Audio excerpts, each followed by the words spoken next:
শুধু দর্শক, রাডার মিডিয়ার বিজয় দিবসের বিশেষ আয়োজনে আপনাদের সবাইকে আমন্ত্রণ জানাচ্ছি। আমি রুমানা রাখি। দর্শক, আজ আমাদের সাথে উপস্থিত রয়েছেন দুজন বিশেষ মানুষ দুজন বিশেষ মানুষ সম্পর্কে বলার আগে আমি বলি যে 1975 সালের পর থেকে বাংলাদেশে আসলে জয় বাংলা একটা বিশেষ কারণে জয় বাংলা নিষিদ্ধ ছিল। চাইলেই মানুষ খুব সহজেই জয় বাংলা উচ্চারণ করতে পারতো না একটা নির্দিষ্ট সময় পর্যন্ত। ওই সময় আসলে 1975 সালের পরে বা মুক্তিযুদ্ধের পরে দেশের বাইরে কিছু তরুণ যারা আসলে জয় বাংলা স্লোগানটিকে আরো বেশি মানুষের মাঝে পৌঁছে দেওয়া বা প্রবাসীদের মাঝে পৌঁছে দেওয়ার চেষ্টা করেছে তাদের গান দিয়ে, তাদের কথা দিয়ে। তার সাথে আরো একটু যুক্ত করছি, এই বছর 10ই মার্চ জয় বাংলা স্লোগানকে দেশের ন্যাশনাল স্লোগান হিসাবে রায় দিয়েছে দেশের হাইকোর্ট, এবং এরপর থেকে এই যে 16ই ডিসেম্বর থেকে জয় বাংলা এখন আমাদের দেশের ন্যাশনাল স্লোগান। যদিও আমরা সবসময় মানি জয় বাংলা আমাদের ন্যাশনাল স্লোগান, এবং এই জয় বাংলা স্লোগান আমাদের সাফল্য যোগায়, আমাদের সামনের দিকে এগিয়ে নিয়ে যেতে সহায়তা করে। এই স্লোগান আসলে আমাদের তরুণ থেকে শুরু করে প্রত্যেকটা মানুষের হৃদয়ের স্লোগান। তো এই স্লোগানটিকে ঘিরেই ব্রিটেনে একটি ব্যান্ড দল গঠিত হয়েছিল, যে ব্যান্ড দল নাম ছিল জয় বাংলা নিষিদ্ধ, জয় বাংলা ব্যান্ড। দ্যাট মিনস নিষিদ্ধ। এবং এই জয় বাংলা ব্যান্ডের সাথে যে কয়েকজন তরুণ যুক্ত ছিলেন, সেই তরুণরা আসলে আমাদের সাথে রয়েছে।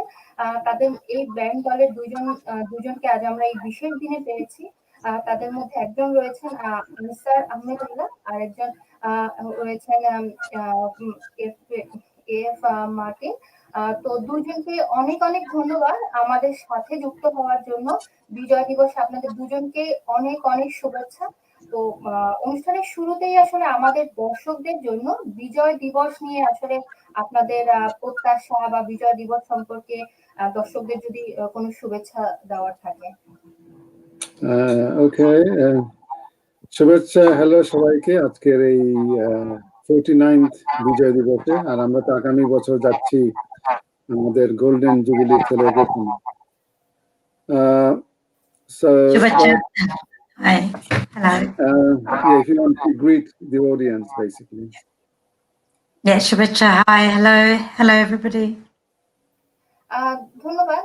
আচ্ছা ভাই, ব্যক্তিগতভাবে আমি যতটুকু এই ব্যান্ড বিষয়ে আমার অনেক আগ্রহ। আমি এর আগে একটি ছোট কাজ করেছিলাম, কিন্তু আমার আসলে মনে হয় যতটুকু কাজ করেছিলাম এটা আসলে এনাফ না আসলে আপনাদের ওই সময়টা সম্পর্কে জানা বা বিষয়টা কেমন ছিল। আমরা আসলে যে ছোট একটা প্রজেক্ট করেছিলাম, ওর পরে আসলে আমাদের বাংলাদেশে অনেক দর্শক আসলে আমাদের একটা টেক্সট করেছে যে আসলে তখন কিভাবে শুরু হয়েছিল, কিভাবে সাহস করেছিলেন, বা অনেক কিছু থাকতেই এই বিষয়টি কেন।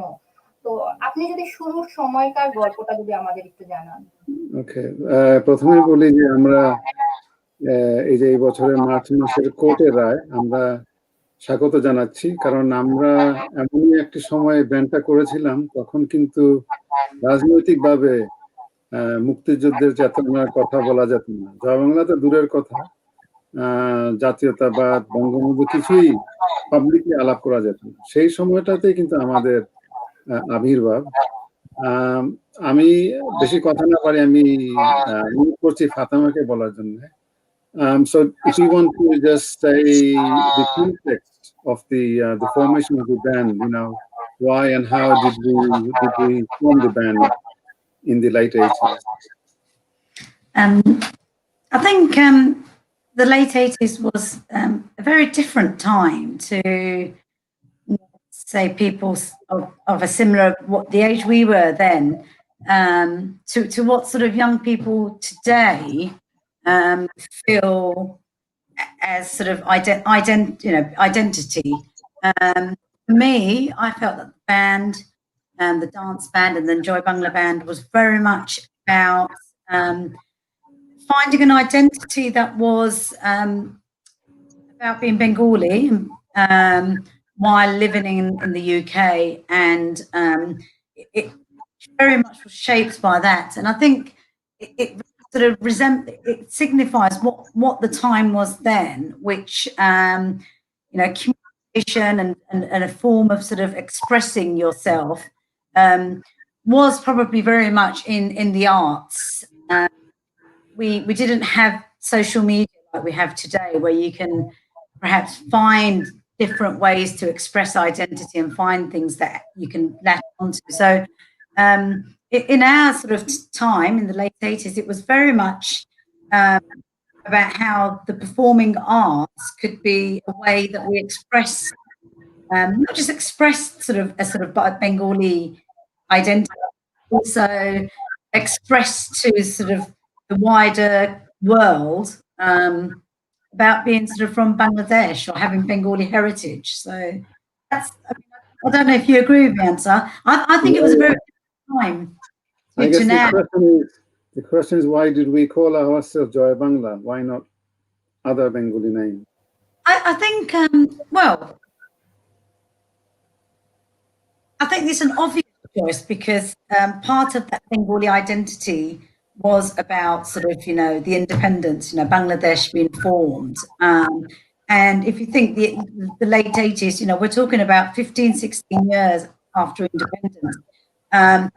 It's still extremely relevant. But I think back then, because of the sort of the issues around identity, you know, people's identity, it felt like an obvious choice. I don't remember at the time, it seems like a long time ago, but I don't remember at the time there was much discussion as to what it could be. It just, you know, we would say the slogan Joy Bangla, and it was just an obvious choice. But there's so much meaning to it, and part of what we were saying, you know, about sort of being from Bangladesh or of Bengali heritage is, you know, we were very proud.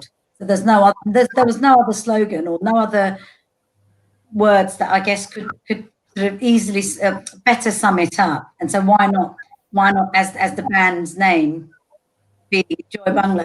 Let's just put that right at the forefront. উনি যেটা বলছিলেন যে প্রবাসে তো আমাদের অনেকেই কি বলে আইডেন্টিটি ক্রাইসিসে ভুগে বা আত্মপরিচয়ের সন্ধানে থাকে। তো তখনকার দিনে জয় বাংলাটা একটা অনুপ্রেরণা হিসেবে কাজ করেছিল এবং বাঙালি হিসাবে আমরা গর্ব করি বলেই ওই নামটা তখন আমরা ব্যান্ডের নিয়েছিলাম, গ্রহণ করেছিলাম। Thank you. Can you share your first performance experience about Joy Bangla? I just remember what the first experience is. Gosh, there was the very first experience was actually dancing at my school, actually, as part of the Joy Bangla dance crew. But are we talking just about the band today or the dance group? No, of course, you're talking both. So the first event was at my school, and then I think followed by the ICA, wasn't it, Ansar? Yeah.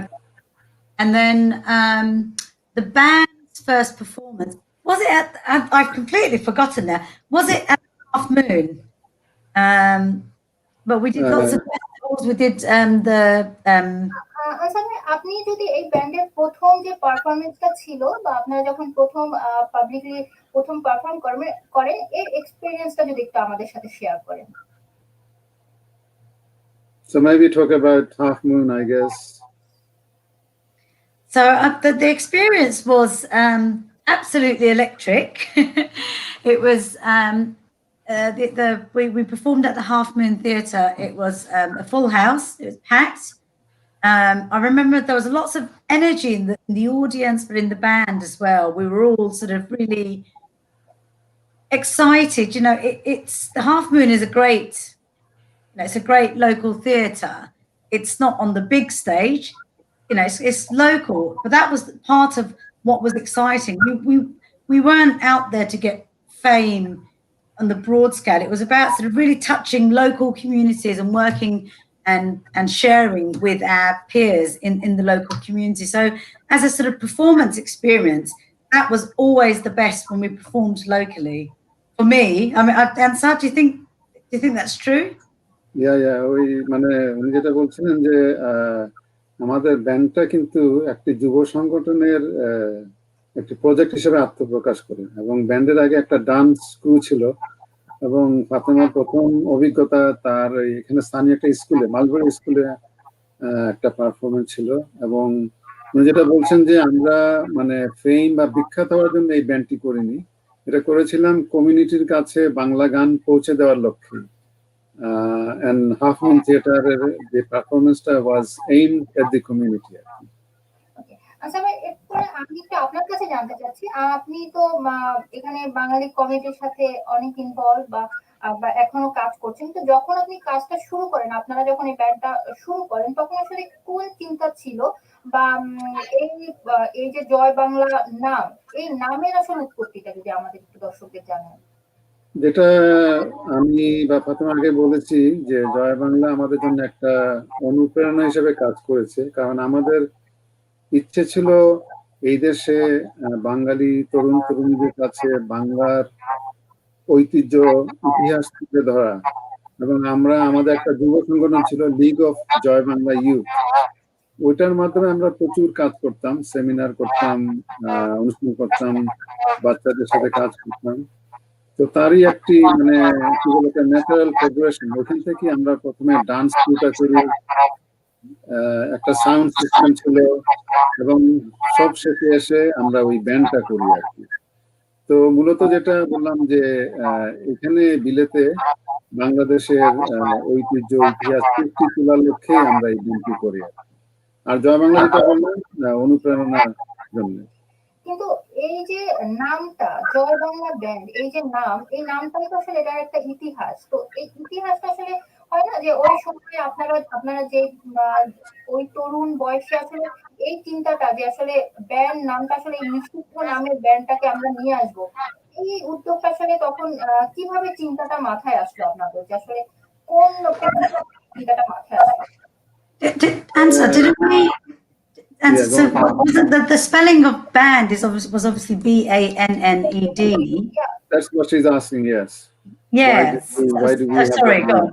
It's okay. Yeah, go on, Answer, I'll let you on. হ্যাঁ, না যেটা ওই যে আগেই বলেছি, তখনকার রাজনৈতিক যে পরিস্থিতি ছিল সে সময় কিন্তু জয় বাংলাটা বলা যেত না, কারণ তখন মানে বঙ্গবন্ধুর পরবর্তী সময়, এবং যারা ক্ষমতায় তারা কিন্তু বাঙালি জাতীয়তা বিরোধী অপশক্তি ক্ষমতায় ছিল। তো সেজন্য জয় বাংলা মানে হৃদয় খুলে বলা যেত না, হ্যাঁ। এবং পাবলিকলি তো মানে দেশে তো অ্যাকসেপ্টেড ছিল না, এখানেও অনেকে হয়তো সেটাকে সহজভাবে গ্রহণ করেনি। তো আমরা যেহেতু তরুণ ছিলাম, আমাদের একটা ইচ্ছে ছিল যে এর বিরুদ্ধে একটা চ্যালেঞ্জ হিসাবে এই জয় বাংলাকে পাবলিকলি প্রমোট এবং এস্টাবলিশ করার লক্ষ্যে কিন্তু আমরা সেই নামটি তখন আমরা অ্যাডপ্ট করি। কিন্তু ওই সময় আপনি জানেন যে দেশে আসলে জয় বাংলা বলাটা আসলে অনেক সাহসিকতার ব্যাপার ছিল। তো আপনারা যারা প্রবাসে কাজটি শুরু করেছিলেন, কোনো ধরনের আসলে চাপ অনুভব করেছিলেন কিনা বা কোনো ধরনের ভয় কাজ করেছিল কিনা? কারণ যখন আপনি বলছিলেন যে একটা অপশক্তি তো আসলে বাংলাদেশের অপশক্তিরা তো আসলে সারা পৃথিবী ঘিরেই ছিল, স্পেশালি যেখানে বাঙালি মানুষরা ছিল। সেই জায়গা থেকে আপনারা লন্ডনে কোনো ধরনের চাপ অনুভব করেছিলেন কিনা? না, লন্ডনে আমরা সেই অর্থে কোনো মানে চাপ আর প্রেশার ফিল করিনি। তবে যারা হয়তো বাঙালি জাতীয়তাবাদ বিরোধী ছিল তারা হয়তো আমাদেরকে ভালো চোখে দেখেনি, কিন্তু যেহেতু আমরা মূলত সঙ্গীত নিয়েই ব্যস্ত ছিলাম এবং আমরা মূলত সঙ্গীতই পালন করতাম, আমি মনে করি যে আমাদের গ্রহণযোগ্যতা সর্বজনীন ছিল। এবং আমার জানা মতে আমাদেরকে মানে রাজনৈতিকভাবে বা আমাদের ব্যাংক থেকে সে সময় আসলে ক্রিটিসাইজ করেনি।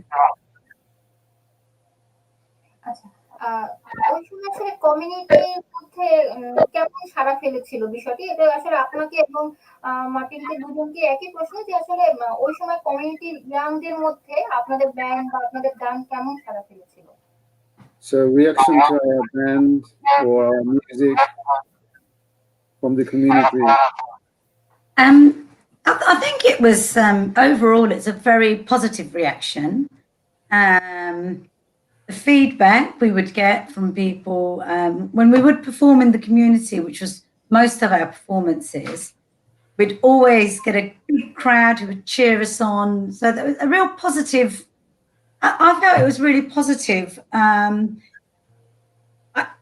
felt sort of, again, putting it in the context of the time, we were seen as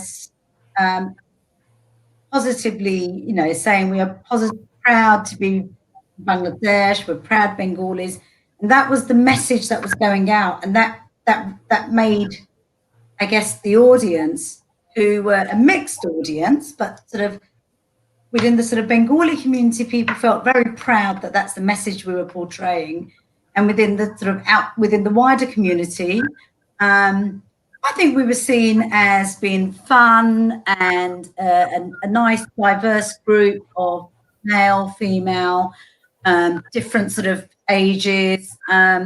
So I think we had appeal across the board. And,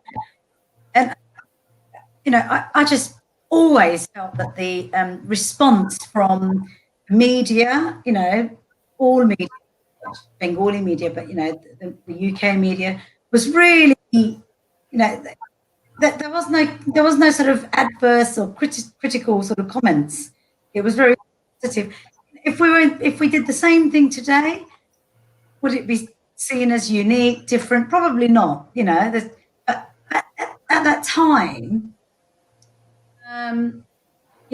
it was about an identity thing and about saying we're here.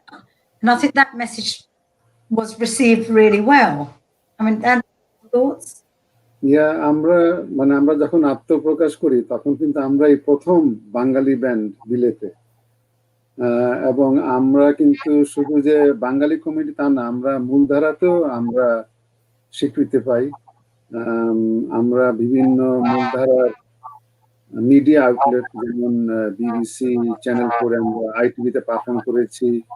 এদেশের নামি দামি পত্র পত্রিকা, magazine, television coverage.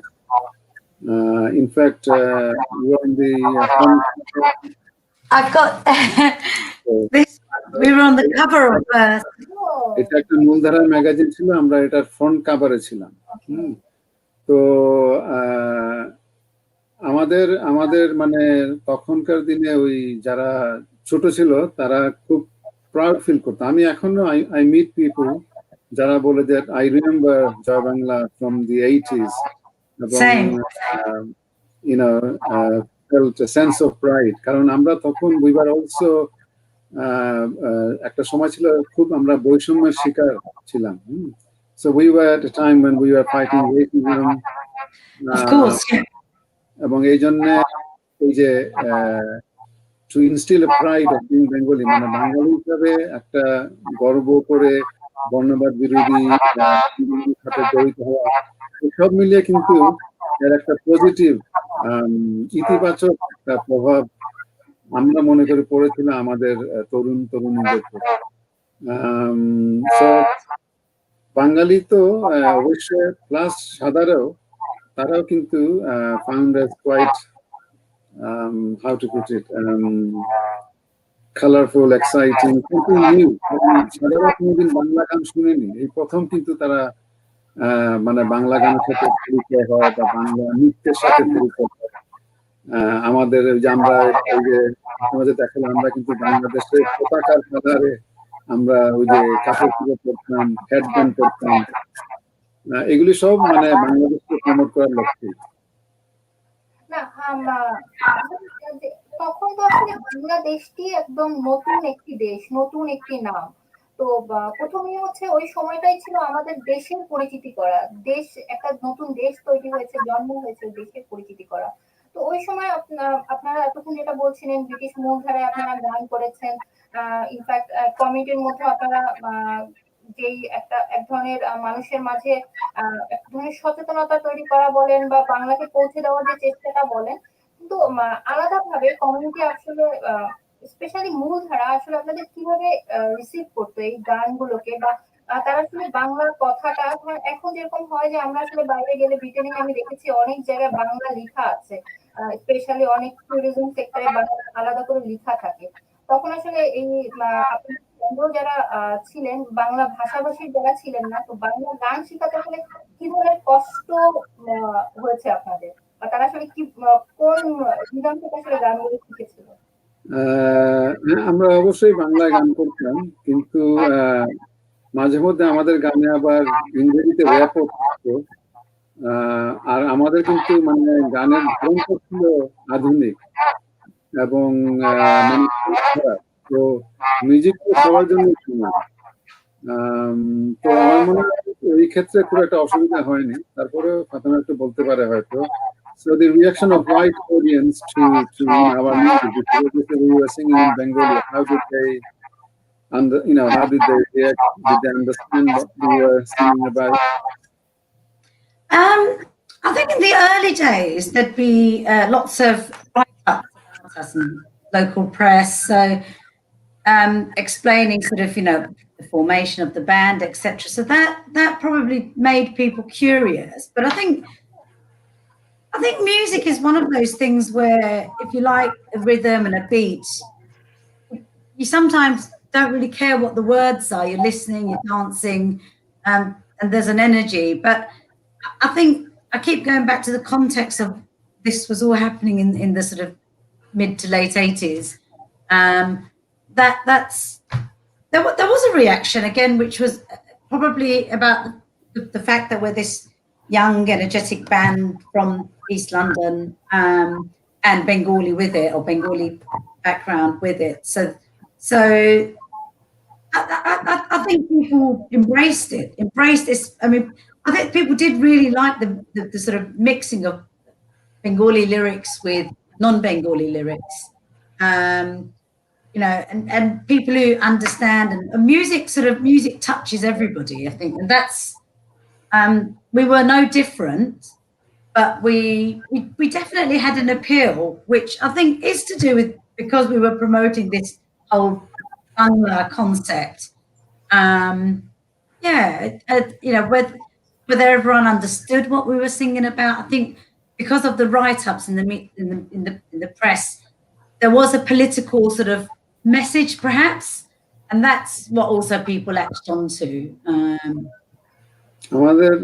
আমাদের আসলে কনসেপ্টটা মানে পুরো কনসেপ্টটা আকর্ষণীয় ছিল, যদিও হয়তো অনেকে বাংলা বুঝতো না, কিন্তু ওই যে যেটা ফাতেমা একজাক তরুণ তরুণী, আমাদের এই যে প্রেজেন্টেশন, আমাদের ফ্যাশন, আমাদের কথাবার্তা, এগুলি কিন্তু বিভিন্ন পত্রিকায় আসতো, ম্যাগাজিনে আসতো। তো আমাদের এই কথাগুলি সম্বন্ধে অনেকে আগে থেকেই জানতো। হ্যাঁ, আর যেটা বললো যে আমাদের যে গিগস গুলি হতো, এখানে কিন্তু লোকজন কিন্তু দাঁড়িয়ে মানে বসে থাকতো না, দাঁড়িয়ে থাকতো, এবং তার ইচ্ছে করলে ডান্স করতে পারতো মিউজিকের সাথে তাল মিলিয়ে। তো মানে পুরো প্যাকেজটা আসলে আকর্ষণীয় ছিল সবার কাছে। এই জন্য হয়তো সাদা যারা আমাদের অনুষ্ঠানগুলিতে আসতো, তারা বাংলা না বুঝলে কিন্তু তারা মোটামুটি এনজয় করতে পারতো আমাদের অনুষ্ঠানে এসে।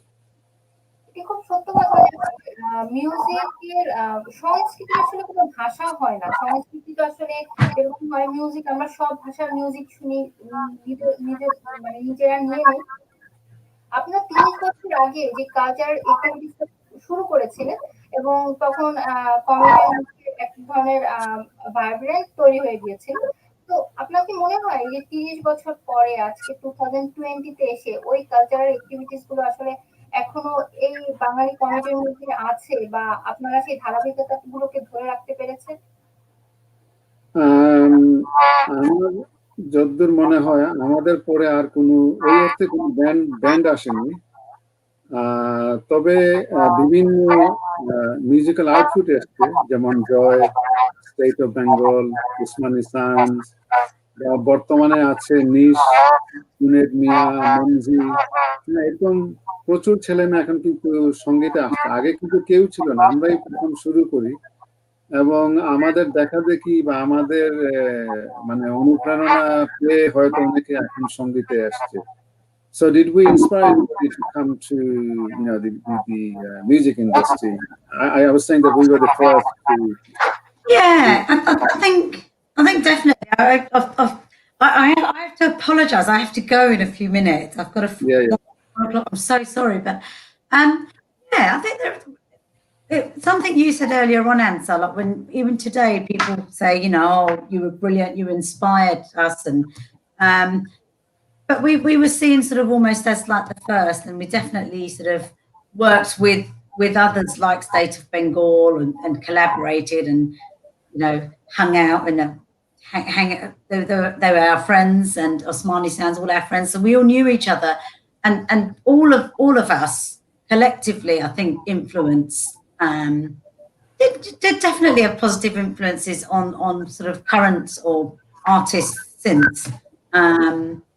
So yeah, I'd hate to think, you know, we made it all happen, because people sort of get inspired over time by different things, and today there are different political things that people want to sort of, you know, talk about, and different challenges. So there's always, you know, I think what most sort of passionate sort of pieces of art comes from something that people feel they need to sort of talk about or maybe protest about or celebrate. And I think that's not changed today, but I think we definitely had some sort of influence. So yeah.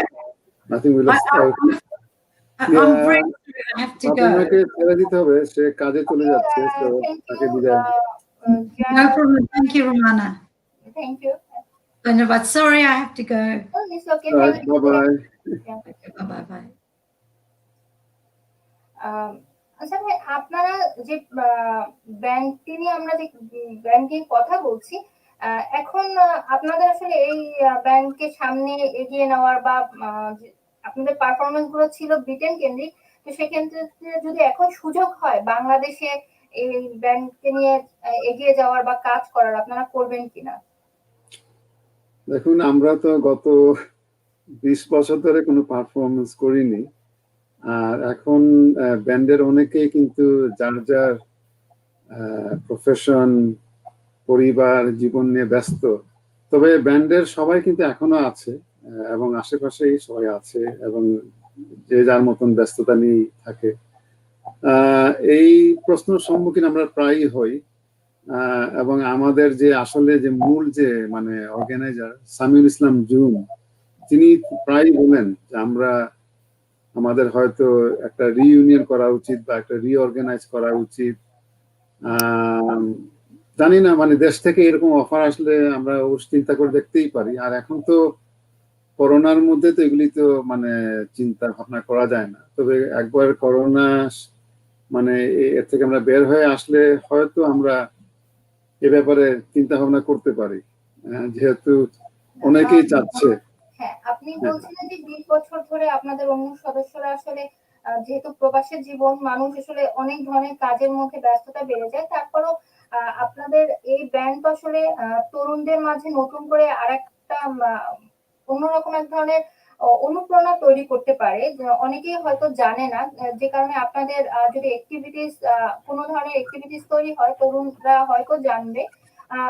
আমাদের আরেকটা বিষয় জানতে চাচ্ছি যে এখানে তো cultural activities হয়, বাঙালি cultural বিভিন্ন প্রোগ্রাম হয়, কিন্তু আপনার কি মনে হয় যে এখন যে তরুণ মানে ছোট বাচ্চারা আছে বা পরবর্তী প্রজন্মের জন্য আসলে এইগুলো আসলে এনাফ, বা আমরা আসলে দেশ থেকে আর কি ধরনের অ্যাক্টিভিটিস করলে এখানে বাচ্চারা আরো বেশি সম্পৃক্ত হতে পারবে, বা দেশের সাথে এখানকার বাচ্চাদের কিভাবে আরো বেশি সম্পৃক্ত করা যায়, স্পেশালি বাঙালি বাচ্চাদের? হ্যাঁ, এখানে বাঙালি শিশুদের বা বাঙালি ছেলে মেয়েদেরকে সম্পৃক্ততা করতে হলে তাদের ভাষায় কথা বলতে হবে, তাদের সাথে কমিউনিকেট করতে হলে তারা যে মিডিয়াম বুঝে সেই মিডিয়ামে যদি আমরা মানে অনুষ্ঠান না করি, তাহলে কিন্তু সেটা খুব একটা গ্রহণযোগ্যতা পাবে না। আমরা যদি বাংলাদেশ স্টাইলে শুধুমাত্র হারমোনিয়াম তবলা নিয়ে মাটিতে বসে যদি গান করি, এটা হয়তো এপিল করবে না। এখানকার ছেলেমেয়েরা এখন তারা পপ মিউজিক ইন্টারেস্টেড, তারা ডান্স মিউজিক ইন্টারেস্টেড, তারা ফ্যাশন ইন্ডাস্ট্রি, তারা সোশ্যাল মিডিয়া ব্যবহার করে এবং বিভিন্ন ধরনের আধুনিক প্রযুক্তিতে তারা কিন্তু এক্সপার্ট। তো তাদের কাছে বাংলা গান বা বাংলা সংস্কৃতি তুলে ধরতে হলে সেই সব মিডিয়ামগুলি আমাদেরকে ব্যবহার করতে হবে এবং তাদের ভাষায় তাদের কাছেই কিন্তু এই যে বাংলার কৃষ্টি এগুলি তুলে ধরতে হবে। আমরা যদি এগুলি যদি তাদের মতন না করি তাহলে কিন্তু খুব একটা যে তাদেরকে আমরা সম্পৃক্ততা করতে পারবো তা না। কিন্তু আপনি খেয়াল করে দেখবেন এখানে কিন্তু প্রচুর অনুষ্ঠান হয় বাঙালি কমিউনিটিতে, রাজনৈতিক সামাজিক কালচারাল অনুষ্ঠান হয়, ফাংশন হয়, কিন্তু সেগুলিতে খুব কম সংখ্যক এই দেশের ছেলে মেয়েদের অংশগ্রহণ দেখবেন। বেশিরভাগ অডিয়েন্স কিন্তু এই মানে আমাদের জেনারেশনের বা বয়স্করা, ছোট ছোট মনিরা বা পিচ্চিরা কিন্তু খুব কম এইসব অনুষ্ঠানে যায় এবং গেলেও তারা অনেক সময় আমরা শুনেছি তারা গিয়ে বোর্ড হয়ে যায় এবং তারা এরপর আর যেতে চায় না। তো আমরা যদি সত্যিকার অর্থে তাদের জন্য কিছু করতে চাই তাহলে কিন্তু তাদের মতন করেই করতে হবে এবং তাদেরকে আমার মনে হয় এই যে অনুষ্ঠান পরিচালনার দায়িত্বটা তাদেরকে দেওয়া উচিত এবং তারা নিজেরাই পুরো অনুষ্ঠান প্ল্যান করবে। তাহলে কিন্তু আমি মনে করি যে আমরা নতুন প্রজন্মকে আমরা আকৃষ্ট করতে পারবো। আপনি বলছিলেন যে অনুষ্ঠানগুলোতে কম আসে। আমরা ছোটবেলা থেকে যারা দেশে বড় হয়েছি তারা আসলে সংগঠন দেখে বড় হয়েছি, সংগঠনে যাওয়ার অভিজ্ঞতা আছে, যে কারণে হয়েছে যে আমাদের মধ্যে একটা কালচারাল চাইলেই আমরা আমাদের জন্য দেশের জন্য অনেক বেশি ইজি ছিল আমরা যে কোনো কালচারাল অ্যাক্টিভিটিসে সংযুক্ত হওয়ার বিষয়। কিন্তু এখানে আমার আমার যেটা ব্যক্তিগতভাবে মনে হয় অনেক অভিভাবকের ক্ষেত্রেও হয় যে তারা আসলে তাদের সন্তানদের খুব বেশি বাংলা শিখাতে চায় না বা বাংলা কালচারাল অ্যাক্টিভিটিস গুলো দেখাতে চায় না। তো সেক্ষেত্রে এই মানে যারা এই ব্রিটেনে আছে, তো ব্রিটেনের বাঙালিদের জন্য কি আমরা আলাদাভাবে কোনো সংগঠন যেখানে চাইলে বাচ্চাদের নাচ গান আবৃত্তি কিংবা অন্য ধরনের কোনো কালচারাল অ্যাক্টিভিটিসে সংযোগ করা যায়, এরকম কোনো উদ্যোগ নেওয়ার সুযোগ আছে কিনা? কথাটা পুরোপুরি ঠিক না। এখানে কিন্তু প্রচুর কালচারাল সংগঠন রয়েছে, যেমন উদিচি বা এই ধরনের অনেক গানের স্কুল রয়েছে, ডান্সের স্কুল রয়েছে। মানে এই পরবর্তী প্রজন্ম যাদের বলি ছোট বাচ্চাদের আসলে সম্পৃক্ততা কেমন সেখানে? এইসব সংগঠন বা এইসব স্কুলে বাচ্চারা যায় ঠিকই, কিন্তু তারা একটা বয়স পর্যন্ত যায়। হ্যাঁ, মানে তারা হয়তো 3, 4, 5 থেকে শুরু করে এবং তারা হয়তো 11, 12 এবং 12, 13 হওয়ার পরে কিন্তু তারা এইসব স্কুলে যাওয়া বন্ধ করে দেয়। কারণ তখন তারা এই দেশের মূলধারার সংস্কৃতি সংস্পর্শে চলে আসে এবং তাদের ইন্টারেস্টটা কিন্তু ওইখান থেকে সরে আসে এবং তারা হয়তো ইংরেজি পপ মিউজিক বা ইংরেজি যে মূলধারার যে কালচার আছে ওইটার প্রতি আকৃষ্ট হয়ে যায় এবং ওইদিকেই চলে যায়। তো একটা পর্যায়ে হ্যাঁ, মানে যেটা বললাম যে প্রথম দিকে তারা এইসব স্কুলের সাথে থাকে এবং তারা অনেকেই বাংলা গান শিখে, কবিতা আবৃত্তি শিখে বা নৃত্য পরিবেশন করে, কিন্তু একটা বয়সে পরে তারা কিন্তু আর সেদিকে থাকে না আর কি। এবং ওই জায়গাটা আমার মনে হয় আমাদের কাজ করতে হবে। যারা মানে টিনেজারদের সাথে আমাদের কাজ করার প্রচুর সুযোগ রয়েছে এবং এখানে সংগঠন ছাড়াও বাংলাদেশ সরকার অর্থাৎ যে দূতাবাস আছে তাদেরও কিন্তু আমি মনে করি দায়িত্ব আছে, বা আমাদের যে সেন্টারগুলি বাংলাদেশ সেন্টার, নজরুল সেন্টার, পেডি সেন্টার, তারা ইচ্ছে করলে কিন্তু এই যে ভারতীয় বিদ্যা ভবন বা নেহেরু সেন্টারের মতন কাজ করতে পারে। হ্যাঁ, কাজ করার কিন্তু প্রচুর সুযোগ রয়েছে।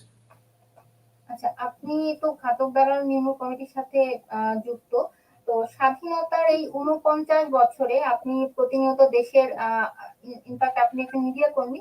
তো স্বাধীনতার এই 49 বছরে এসে আপনার কি মনে হয় আমাদের আসলে যেই লক্ষ্যে স্বাধীনতা অর্জিত হয়েছিল তার কতটুকু আসলে আমরা অর্জন করতে পেরেছি, বা দেশের কোন বিষয়গুলো খারাপ লাগে, কষ্ট দেয়, দূরে থেকেও মনে হয় যে আসলে এই বিষয়গুলো না ঘটলেও পারতো?